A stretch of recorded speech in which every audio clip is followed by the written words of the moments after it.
Hey, I've been sick for several days, so no better chance to give a silver update.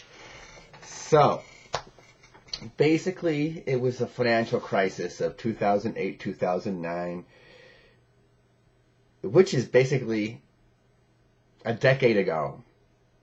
An entire decade. This is 2018, August. 10 years. That means the people who are 22 now were 12 years old back then. I mean, really think about it. That means that, in fact, like almost all the adults in their 20s were kids when this happened. So, from the perspective of a lot of the population, that was a long time ago. And that was the real driver, I believe, of this. I mean, we had a commodities boom where all these metals went high compared to historic values. And then with the financial crisis, they all went, and then they went, and then they went, and now they're like, ugh, like how I feel. But really, I mean, the silver 1538 right now is the bid price, according to Kitco. But I mean, what was the price before the financial crisis, and what was the price after? I mean, it hit like $21 or so, like right before the financial crisis. So at 1538 now, yeah, 10 years ago it was higher at one point. But gold, I mean, gold has been above, gold at $1,213 has stayed above those historic values, but silver hasn't. So silver is a weird metal. I mean, there's nothing like it, really. I mean, it was money, it was demonetized, it was still in coinage. I mean, there's nothing like silver. I mean, as far as an investment goes and other things, it's very, very unusual. And right now, I mean, unless we have some type of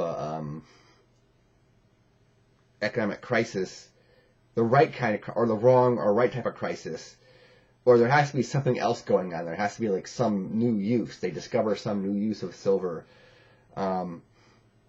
Or maybe there'll be another type of mania. I mean, this Bitcoin thing, right? With cryptocurrencies. Maybe if those things collapse, then there might be a demand for something real. I know the way the pendulum swings is usually it goes extreme one way and then the extreme the other.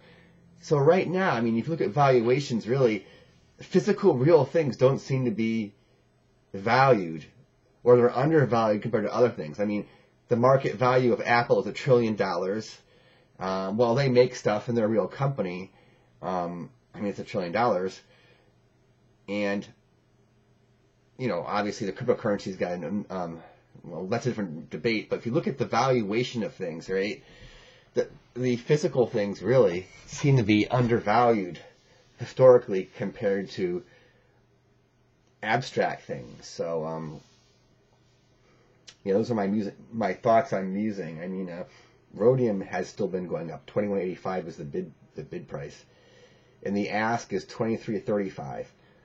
So that's a that's a $150 difference. And of course, the question people will ask is, why is there a difference between the bid and the ask? Well, because in order to buy something, you have to buy it from somebody else. There's no robot market out there. There's no magical cloud where you put money in and stuff comes out, right? It's people. So the value of something comes from what people will pay. I mean, you might assign a value with a computer, but really it's a person who decides to buy something at the very end of it. Or a person is authorizing it. With these robo trades, there's a person authorizing it, because at the very end of the day, the money comes out of someone's account and goes into someone else's account. So what that means is that the bid is the most that they'll pay you for it, right? And if you want to buy it, that's the smallest you can buy it for. and someone else can create their own rhodium exchange if they want. I mean, there's a rhodium exchange. Anybody can create one, but nobody does. I mean, it's a thin market. But really, if you can find someone who will, buy more or pay less, then go for it. But basically, these exchanges are in the business to make money. I mean, they're not. It's not a charity like these exchanges. People have jobs and they make money and so forth. So there's a spread because the people who are handling the exchange of buying and selling are making a profit. So that's why there's a spread, and that's actually a pretty big spread. I mean, $150 spread on something that's worth like $2,025. That's a pretty big spread. So that tells you that the market is thin, and there's not a lot of trading in general, or there's something else going on. Because when it comes to something that's very liquid, like stocks, there's the bid and ask is a very small percent, but on the rhodium it's huge. I mean, silver, it's 10 cents, so 15.38 to 15.48, and that 10 cents is so small percent-wise, you don't think of it that much. But again, when it comes to silver, I mean, all an exchange is a collective of a bunch of people getting together. Because you could go out with you and your buddy, and you could sell them silver or buy silver, and you could pick any price you want. So these prices are, there's not God coming down and saying, oh, the price of silver is 38. The price is determined by what can you get for it. And what will someone pay you for it? And it's a collective here. So that's how that works. Yeah, I've been sick for several days. I thought I was going to be better when I get up, and I still feel like, oh. So I've been stuck here for several days, kind of bummed out. I'm a people person.